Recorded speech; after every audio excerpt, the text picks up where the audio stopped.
अगर आपके ही मोहल्ले में अचानक कोई अजनबी आकर यह ऐलान कर दे कि अब से यहां वही चलेगा जो मैं कहूंगा, तो आपका रिएक्शन क्या होगा? यही हाल आज अमेरिका और यूरोप के कई हिस्सों में देखने को मिल रहा है। टेक्सास की सड़कों से लेकर लंदन की गलियों तक एक ऐसा टकराव खड़ा हो चुका है जिसने पूरी दुनिया का ध्यान खींच लिया है।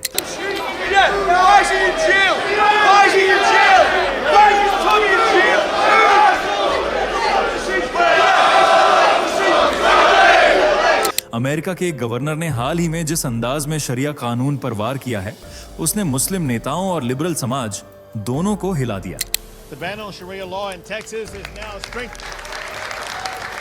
सवाल सिर्फ इतना नहीं कि उन्होंने क्या कहा, बल्कि ये कि उन्होंने ऐसा क्यों कहा और इसके पीछे कौन सी चिंगारी थी जिसने इस आग को भड़काया। याद रखिए, ये सिर्फ धर्म की बहस नहीं है, ये लड़ाई है कल्चर की, पहचान की और उस आजादी की जिस पर हर नागरिक गर्व करता है। और जब कोई कहता है कि हम आपके संविधान से ऊपर अपना कानून थोपेंगे, तो ये सिर्फ चेतावनी नहीं बल्कि एक इमीडिएट थ्रेट है जिसे अनदेखा करना नामुमकिन है। इस वीडियो में हम आपको दिखाएंगे वो बयान जिसने गवर्नर को सुर्खियों में ला दिया, वो दृश्य जिसने यूरोप को दहला दिया और वो सच्चाई जिससे पूरी दुनिया अनजान है। और यकीन मानिए, जैसे जैसे आप आगे बढ़ेंगे, आपके सामने ऐसे खुलासे आएंगे जो आपको सोचने पर मजबूर कर देंगे कि आखिर ये जंग रुकेगी कहां और कैसे। तो बने रहिए आखिर तक, क्योंकि अगर आपने बीच में छोड़ा तो शायद आप उस सच से महरूम रह जाएंगे जिसे जानने का मौका हर किसी को नहीं मिलता। चलो दोस्तों, फटाफट कमेंट करो और बताओ कि भारत के किस शहर या किस गांव से ये वीडियो देख रहे हो, ताकि हमें भी पता चले कि हमारी आवाज देश के किन किन कोनों तक पहुंच रही है। और हाँ, चैनल को जरूर सब्सक्राइब कर लेना, क्योंकि आने वाली हर बड़ी और ट्रेंडिंग न्यूज सबसे पहले आप तक पहुंचाने का वादा हमारा है। क्यों अमेरिकन गवर्नर ने मुस्लिमों को बेवकूफ कहा? क्या कहा है मुस्लिम मौलाना ने पोर्क मीट को लेकर? कैसे उन्होंने टेक्सास में शरीयत कानून लाने की कोशिश की? क्या सच में मुस्लिम शरणार्थी अमेरिका में इस्लामिक शरीयत कानून लागू करना चाहते हैं? लंदन में क्यों मुस्लिम शरणार्थियों के खिलाफ मार्च निकाली जा रही है? वो कौन सा शहर है जिसे जिहादी राजधानी घोषित कर दिया गया है, लेकिन क्यों? क्यों यूरोपीय देश आज मुस्लिमों से परेशान हैं? कैसे लिबरल बर्ताव उन पर भारी पड़ रहा है? सबसे पहले आप ये वीडियो देखिए।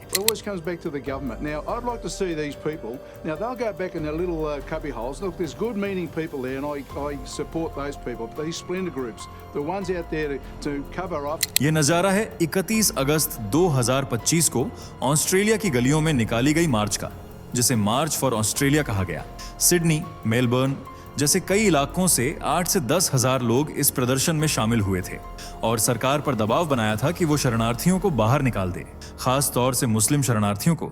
और अब कुछ ऐसा ही नजारा यूनाइटेड किंगडम में भी देखने को मिला है, खास तौर से लंदन में, जहां 13 सितंबर को यूनाइट द किंगडम नाम से एक रैली निकाली गई थी, जिसमें प्रदर्शनकारियों की संख्या 1 लाख से 1.5 लाख के करीब थी। इस रैली का मकसद भी शरणार्थियों को देश से बाहर निकालना था, खास तौर से मुस्लिम प्रवासियों को।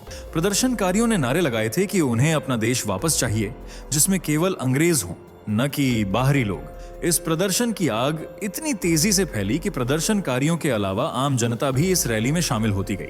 हालात तेजी से बिगड़ने लगे, जिसे देखकर पुलिस ने माहौल को नियंत्रित करने की कोशिश की, लेकिन प्रदर्शनकारी पुलिस से भिड़ने लगे, जिसके चलते करीब 26 पुलिसकर्मी घायल हो गए, जबकि 4 की हालत इतनी गंभीर थी कि उनकी जान कभी भी जा सकती थी।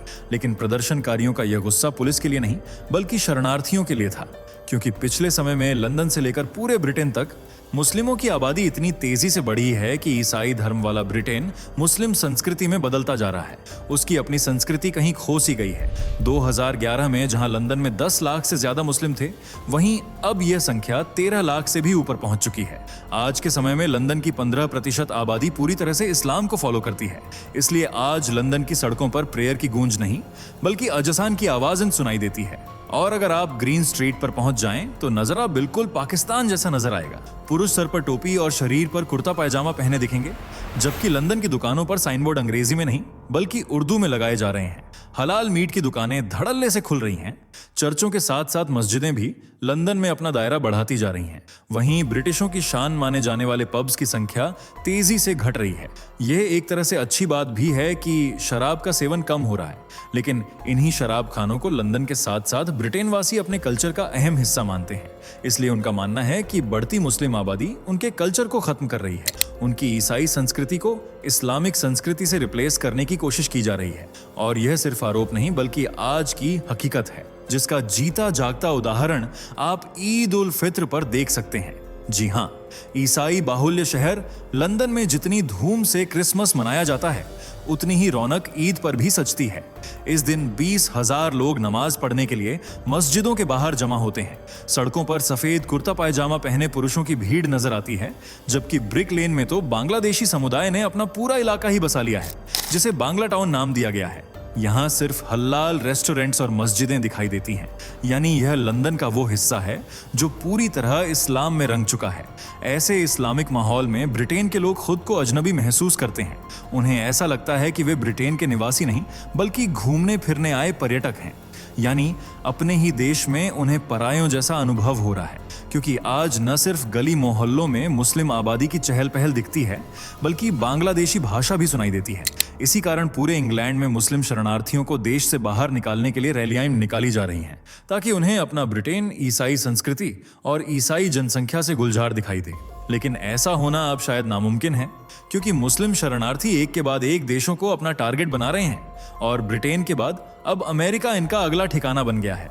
जी हां, अमेरिका, जहां धर्म से ज्यादा आधुनिक जिंदगी को तवज्जो दी जाती है। यहाँ की 63% आबादी ईसाई धर्म की अनुयायी है, जबकि मुस्लिमों की संख्या कुल आबादी का महज 1% है। फिर भी अमेरिका में इस्लाम तेजी से बढ़ता जा रहा है, और अब तो मुस्लिम शरणार्थियों की हिम्मत इतनी ज्यादा बढ़ गई है कि ये लोग ईसाई बाहुल्य देश अमेरिका में शरीयत कानून लागू करने की कोशिश कर रहे हैं। सुनने में अजीब लगता है ना, लेकिन ये सच है। हाल ही में अमेरिका की सरजमीन से एक वीडियो वायरल हुआ है, देखिए। And not violate the religion of Islam by selling and distributing products that are against the religion, because we should love what Allah loves and we should hate what Allah hates. This is what we're here for, and little by little, one by one, we're going to be visiting all of the stores in the neighborhood, particularly the inner city neighborhoods where the religion of Islam is ignored. ये video है America के Texas राज्य के Houston शहर का। इन मौलवी साहब का नाम है कासिम इब्न अली खान। ये मस्जिद अत-तौहीद के नजदीक खड़े होकर हाथ में माइक लिए सड़कों पर ऐलान कर रहे हैं कि कोई भी दुकानदार पोर्क नहीं बेचेगा, यानी सुअर का मांस। पोर्क के अलावा शराब बेचने पर भी इन्होंने पाबंदी लगाई है, और साथ ही लॉटरी टिकट बेचने से भी साफ इनकार कर दिया। हालांकि बताया जा रहा है कि यह हिदायत वह मुस्लिम दुकानदारों को दे रहे थे, और उन्हें धमकाते हुए यह भी कहा था कि हम आकर इन हराम दुकानों पर धावा बोल देंगे, क्योंकि यह सब इस्लाम में हराम है। लेकिन सोचने वाली बात यह है कि न तो यह मौलाना साहब अमेरिका सरकार के सदस्य हैं, और न ही उन्हें दुकानें बंद करवाने का कोई हक है, न ही यह उनका देश है, और न ही वे इसके मूल नागरिक हैं। फिर किस हक से यह दुकानदारों पर शरीयत कानून थोप रहे हैं? हाँ, मानते हैं कि इन्होंने मुस्लिम दुकानदारों को धमकाया है, लेकिन क्यों? उनका भी अमेरिका में उतना ही हक है जितना कि मौलाना का है। जब अमेरिकी सरकार उन्हें पोर्क मीट बेचने की इजाजत देती है, तो मौलाना उन पर पाबंदी लगाने वाले कौन होते हैं? वो भी उस देश पर इस्लामिक कानून थोप रहे हैं जहां पोर्क बड़े चाव से खाया जाता है, और शराब तो उनके लिए पानी की तरह है। तो फिर शरीयत की पाबंदियों या हराम हलाल का अमेरिका में क्या मतलब? अगर आपको लॉटरी का टिकट नहीं लेना है तो मत लो, पोर्क हराम है तो मत खाओ, शराब नहीं पीनी है तो मत पियो, लेकिन मुस्लिम दुकानदारों को मना करने की क्या जरूरत है? इसी बात से टेक्सास के साथ साथ पूरे अमेरिका की जनता भड़क उठी, क्योंकि अगर कोई आपके घर में आकर अपनी चलाएगा तो बेशक आपको भी गुस्सा आएगा। यही हाल अमेरिकियों का भी है। मौलाना के इस रवैये पर हाल ही में टेक्सास के गवर्नर ग्रेग एबट ने एक बयान दिया और तीखे लहजे में मौलाना को दो टूक जवाब दिया। उन्होंने कहा कि 2017 में ही उन्होंने एक कानून पास कर दिया था जो शरीयत कानून या उससे जुड़ी गतिविधियों को टेक्सास में प्रतिबंधित करता है। इसलिए किसी भी दुकानदार या व्यक्ति को इन बेवकूफों से डरने की जरूरत नहीं है। अगर कोई शरिया कानून थोपने की कोशिश करे तो तुरंत पुलिस को बुलाया जाए, क्योंकि कानून कहता है कि कोई भी विदेशी या धार्मिक कानून अमेरिकी अधिकारों के खिलाफ नहीं जा सकता है। यानी टेक्सास हो या पूरा अमेरिका, उनके लिए अपना संविधान और क्रिश्चियन कल्चर सबसे ऊपर है, जो कि होना भी चाहिए।